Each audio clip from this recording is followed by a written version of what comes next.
நூற்றாண்டு இன்றைய திருக்குறள். ஒழுக்கத்தின் எய்துவர் மேன்மை, இழுக்கத்தின் எய்துவர் எய்தா பழி. பொருள்: ஒழுக்கமாக வாழும் எல்லாரும் மேன்மை அடைவர். ஒழுக்கம் தவிர்ப்பவர் அடையக்கூடாத பழிகளை அடைவர். நன்றி.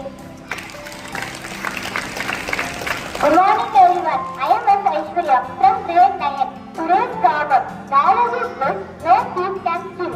அறிவு திருடனாலும் திருட முடியாத செல்வம். Thank you. காலை வணக்கத்துடன் உங்கள் 9ஆம் வகுப்பு மாணவி யூவி ஓவியப்பிரியா. உங்களுக்கு தெரியுமா, உலக மிருக நலனால் அக்டோபர் 4 அன்று கொண்டாடப்படுகிறது. இசைக்கருவிகளின் ராணி என்று அழைக்கப்படும் கருவி வீணை. நன்றி.